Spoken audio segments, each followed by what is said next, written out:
성도 여러분 안녕하세요. 이동수 목사입니다.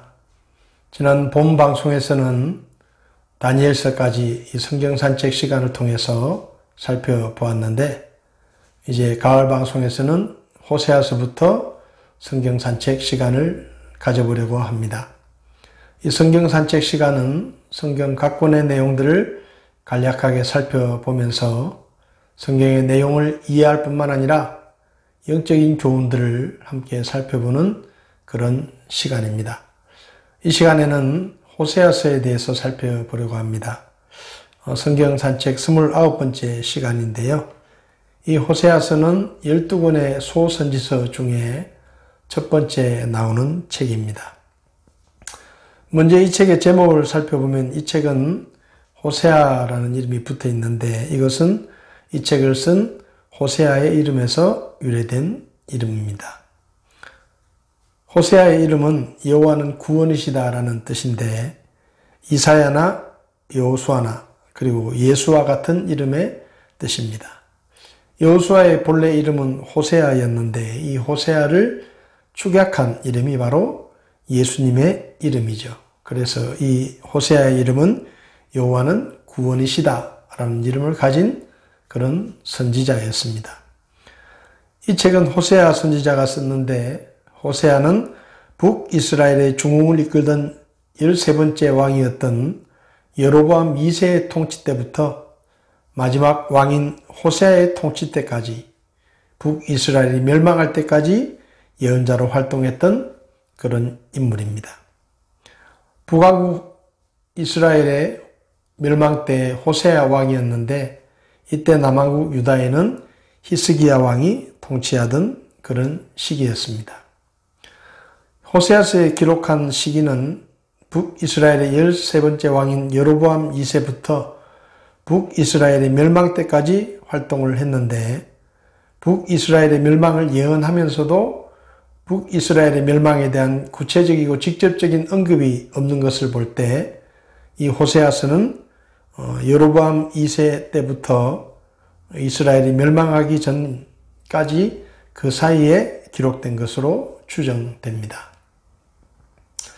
이 호세아서를 기록한 목적은 호세아와 음란한 아내 고멜의 예를 들어서 이스라엘이 하나님께 신실치 못함의 의미를 알게 하고 임박한 하나님의 심판을 경고하기 위해서 기록하였습니다.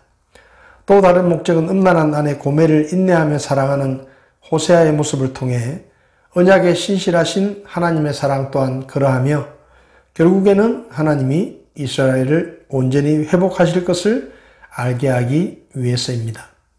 다른 선지서와 달리 이 호세아서는 호세아의 개인적인 삶을 관련지어서 하나님의 사랑을 설명하고 있기 때문에 다른 선지서와는 좀 특별한 그런 책이라고 생각할 수 있습니다. 이 호세아서의 핵심적인 구절은 호세아서 3장 1절인데요.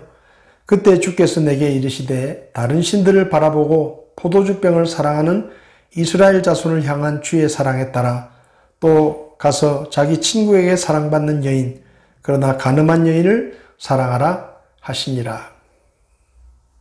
아이 셋을 낳고 집을 나가버린 방탕한 아내를 하나님께서 호세아에게 그 아내를 찾아가서 값을 치르고 그 아내를 데리고 와서 다시 가정을 회복하라고 말씀하십니다. 이것이 바로 이스라엘을 향한 하나님의 사랑이라는 것을 단적으로 보여주는 말씀이 바로 호세아 3장 1절의 말씀입니다. 내용 구조를 살펴보면요. 1장에서 3장까지는 고멜을 향한 호세아의 사랑을 말씀하고 있습니다. 그리고 4장에서 14장에서는 이와 대조해서 이스라엘을 향한 하나님의 사랑을 언급하고 있습니다. 호세아의 사랑이 방탕한 아내를 향한 사랑이었다면 하나님의 사랑은 방탕한 하나님의 백성 이스라엘을 향한 사랑이었습니다. 고멜은 결혼 생활을 유지할 수 없는 범죄를 저질렀지만 호세아는 고멜을 용서하고 다시 데리고 와서 가정을 회복하지요. 마찬가지로 하나님의 백성인 이스라엘 백성들도 하나님과의 언약을 지키지 못하고 하나님의 백성으로서 부적절한 범죄를 저지르고 타락했지만 하나님께서 그들을 용서하시고 다시 그들과의 관계를 회복하시는 것이 바로 이 호세아서를 통해서 보여주기 원하셨던 하나님의 뜻입니다.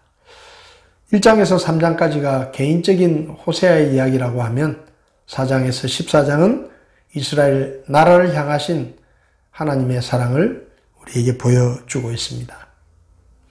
이제 각 장별의 내용을 좀 살펴보면요. 1장은 1절에서 저작 시기와 기자를 밝히고 있고 그리고 이어서 호세아의 비극적인 결혼 생활을 기록합니다.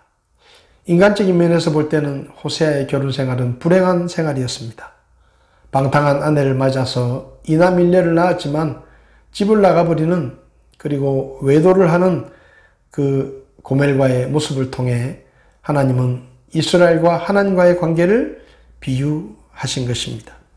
이스라엘은 타락한 창녀와 같은 신세로 전락했지만 하나님께서는 그런 이스라엘을 받아들이시고 다시 그들을 향한 사랑을 확인시켜 주셨습니다. 그리고 9절 이하의 내용은 2장 1절에 연결되는 것으로 이스라엘의 회복에 대한 예언입니다. 하나님은 죄를 심판하시지만 그 가운데서도 회개하는 자에게는 은혜를 베푸신다는 말씀이죠. 2장에서는 호세아는 법정에선 아내를 판결하는 형식을 빌어서 이스라엘의 영적 간음을 고발하지만 곧이어 하나님의 축복을 선포합니다. 하나님의 심판과 하나님의 축복을 동시에 선포하는 것은 거의 모든 선지자들의 공통적인 메시지라고 할 수 있습니다. 여기에서 이스라엘의 영적 간음은 바알 숭배를 의미하며 그들에게 주어진 하나님의 축복은 언약을 새롭게 갱신하는 것을 의미합니다. 부정한 아내를 용서하는 남편처럼 하나님은 영적으로 방탕한 이스라엘을 당신의 긍휼에 근거하여 다시 받아들임으로써 영적인 부부관계를 지속시키시는 것을 말씀합니다. 3장에서 하나님은 호세아에게 음란한 여인 고멜을 찾아가 값을 치르고 데리고 오라고 말씀하십니다. 이것을 통해 죄인을 회복시키시는 하나님의 사랑과 열심을 나타내 보이신 것이죠. 인간적인 면에서 보면 참으로 납득하기 힘든 이 같은 하나님의 섭리는 십자가에 못 박는 죄인들을 구속하신 예수 그리스도의 사역을 보여주는 것입니다. 4장에서는 지금까지 호세아와 고멜과의 부부관계를 빌어 이스라엘의 영적인 상태를 지적했지만 여기서부터는 호세아가 그 안에 된 이스라엘의 죄악을 구체적으로 지적하며 책망합니다. 먼저 호세아는 이스라엘의 총체적인 죄악상을 서론에 기술한 다음 제사장들의 죄목을 열거합니다. 백성의 신앙적인 지표가 되어야 할 그들이 타락함으로써 백성은 죄악을 조장하는 그런 역할을 한 제사장들을 책망하는 것이죠. 5장에서는 이스라엘 백성들의 죄악 중에서 제사장들과 왕들의 타락이 어땠는지를 다시 언급합니다. 그들은 영적인 간음을 조장하며 사회 전반의 종교적 도덕적 기반을 흔들어 놓았고 지도자들의 위치와 책무가 얼마나 중요한지를 우리에게 보여줍니다. 하나님은 다시 한번 회복을 약속하심으로써 자비로운 그분의 속성을 유감없이 드러내십니다. 6장에서는 주를 알자라는 선지자의 외침을 통해 본서의 주요 주제가 죄인이 회복함을 받는 유일한 길이라는 것을 우리에게 가르쳐 줍니다. 이스라엘은 하나님을 알지 못한 까닭으로 타락했던 것이죠. 아모스 선지자도 말세의 타락이 영적 지식의 빈곤에서 기인할 것임을 예언했습니다. 7장에서는 전장 후반부에 나타난 이스라엘 사회의 전반적인 죄악이 계속 언급되며 특별히 7장에서는 정치, 사회적인 타락이 집중 조명되어 있습니다. 더 심각한 것은 이스라엘 백성들이 자신들의 죄와 병을 깨닫지 못한다는 것이었습니다. 모름지기 하나님의 징계의 의미를 가능한 한 빨리 깨닫고 돌아오는 자가 복이 있습니다. 이스라엘의 불행은 결국 거듭되는 선지자의 경고를 무시한 데서 온 결과였습니다. 8장에서 하나님은 오래 참으시고 죄인의 회복을 기다리신다는 것을 말씀합니다. 하나님께 회개하기를 지속적으로 거부하는 자에게는 심판의 칼을 드시는 하나님. 그래서 이스라엘에게 임박한 심판이 나팔 소리로 비유되고 있습니다. 이스라엘은 당면한 위기를 모면하기 위해 이집트와 아시리아의 조공을 바치며 화친 정책을 추구하는데 이것은 하나님 대신에 세상의 권력을 의지하고자 하는 회색 신앙의 결과였고 또 다른 죄를 짓게 만든 것이었습니다. 9장을 보면 지금까지 호세아는 이스라엘 백성들의 부패를 조목조목 지적하면서 하나님의 심판이 필연적인 것을 강조합니다. 그런데 9장에서는 그 심판의 내용이 구체적으로 기술되어 있는데 밭의 식물이 감소할 것이고 이방의 포로가 될 것이고 그리고 자녀들을 낳지 못할 것이다 라고 말씀하십니다.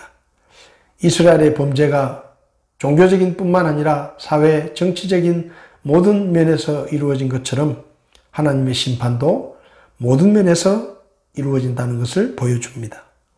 결국 이 같은 예언은 이스라엘이 주전 722년에 아시리아에 멸망함으로써 역사적으로 성취된 것을 우리가 볼 수 있습니다. 10장에서는 물질적인 풍요와 성공을 통해 그들이 죄악에 이르게 된 것을 보여줍니다. 이스라엘의 여로보암은 이스라엘이 부흥하는 것을 보고 자신이 이룩한 국가적인 번영에 도취되어 우상 숭배를 자행합니다. 두 마음을 품고 이스라엘 백성들 뿐만 아니라 왕으로부터 시작해서 모든 백성들이 한쪽으로는 세상을 섬기며 그리고 또 다른 한쪽으로는 하나님을 섬기는 척하고 있는 것을 우리가 볼 수 있습니다. 이 같은 부패 때문에 그들은 심판을 앞두고 있었지만 하나님은 그들에게 회개의 기회를 주시는 것을 볼 수 있습니다. 11장을 보면 출애굽 사건을 언급합니다. 호세아는 광야에서 백성들이 출애굽의 구속 사건을 잊어버리고 배은망덕한 것처럼 당시에 이스라엘이 하나님의 거듭된 긍휼을 거부했음을 질타하고 있습니다. 그러나 본문의 주제 또한 이스라엘의 패역이 아니라 그것까지도 끌어안으시는 하나님의 사랑과 하나님의 자비하심이라고 말할 수 있습니다.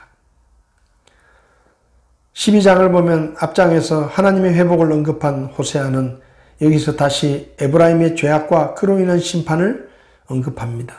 특별히 과거에 있었던 역사적인 사건들을 언급하며 호세아는 이스라엘의 죄를 지적하고 회개하는 메시지를 촉구하는 것입니다. 13장에서 전반부는 하나님의 은총을 망각한 이스라엘의 배교상을 지적하고 뒷부분은 그로 인해 말미암은 멸망의 당위성을 각각 언급합니다. 이스라엘은 값없이 아무 공로 없이 하나님의 백성으로 선택받았기에 이스라엘은 더욱더 정결한 삶을 살아야 했지만 그들의 현실은 그렇지 못했습니다. 그들은 종교뿐만 아니라 모든 사회적인 면에서 완전히 실패하고 하나님의 백성으로서의 모습을 상실해 버렸습니다. 14장에서 호세아는 결론을 이야기하면서 이스라엘의 회복이 감동적인 필치로 그려져 있습니다. 병자가 의사에게 가서 치료를 받듯 영적 파탄자인 이스라엘이 회복할 수 있는 길은 하나님께로 돌아가는 길이라고 그는 말합니다. 하나님께로 돌아가자. 하나님께로 돌아가자. 그것이 호세아의 메시지였습니다. 일단 회개만 하면 하나님은 이전의 죄를 기억하지 않으시고 풍성한 은총을 베푸시고 회복시키신다는 것을 말씀하십니다. 호세아는 회복될 이스라엘을 왕성한 번식력을 가진 백향목으로 비유하고 있는데 이것은 계시록에 나오는 새 생명나무를 연상시킵니다. 특히 하나님의 축복을 이슬로 비유하고 있는데 이것은 만민에게 임할 성령의 은혜를 상징하고 있습니다. 이 호세아서를 통해 우리는 몇 가지 영적인 교훈들을 배울 수가 있습니다. 하나님의 사랑은 변함이 없고 끝이 없다. 하나님의 사랑은 변하지 않기 때문에 하나님과의 관계에 문제가 생기는 것은 우리의 잘못 때문이다. 우리가 하나님을 오해하고 하나님의 사랑을 의심하는 것은 하나님에 대한 무지 때문이다. 그러므로 우리는 하나님을 알도록 힘써야 한다. 우리가 잘못을 회개하고 하나님께로 돌아가면 하나님은 우리를 용서하시고 다시 받아주시며 우리를 회복시키신다 라는 영적인 교훈들을 호세아서는 우리에게 가르쳐 주고 있습니다. 호세아서를 마무리하며 다시 한번 영적인 교훈들을 살펴봅니다. 호세아서는 우리에게 하나님의 변함없는 사랑과 끝이 없는 사랑을 가르쳐 주고 있습니다. 하나님의 사랑은 변하지 않기 때문에 우리와 하나님과의 문제가 생기는 것은 바로 우리들의 죄악과 우리들의 교만이라는 것을 말씀하고 있습니다. 우리가 죄를 짓고 우상 숭배에 빠지는 것은 하나님을 잘 알지 못하기 때문입니다. 하나님이 얼마나 선하시고 은혜로우시고 자비로우신 분이신지를 우리가 깊이 깨닫게 된다면 우리는 결코 하나님을 떠나 다른 우상들에게 눈을 돌리지 않게 될 것입니다. 그러므로 우리는 하나님의 말씀을 통해 부지런히 묵상하며 공부하며 하나님을 알기를 힘써야 할 것입니다. 우리가 잘못을 회개하고 하나님께로 돌아가면 하나님은 우리의 죄를 용서하시고 우리를 다시 받아주시며 우리를 회복시키신다는 사실을 호세아서를 통해 배웠습니다. 저와 여러분들이 하나님의 변함없는 사랑을 기억하며 하나님 앞에 감사하고 구원받은 성도로서 하나님 앞에 복음에 합당한 삶으로 하나님께 영광을 돌리는 하나님의 자녀들이 다 될 수 있기를 바랍니다. 이 시간 호세아서를 살펴보았습니다. 다음 시간에는 요엘서의 말씀을 함께 살펴보려고 합니다. 한 주간 동안 하나님의 변함없는 사랑과 그분의 은혜를 기억하며 하나님 앞에 감사하며 찬양하고 믿음으로 승리하는 그런 삶을 살 수 있기를 바랍니다. 그럼 다음 성경 산책 시간에 뵙도록 하겠습니다. 오늘도 시청해 주셔서 감사합니다.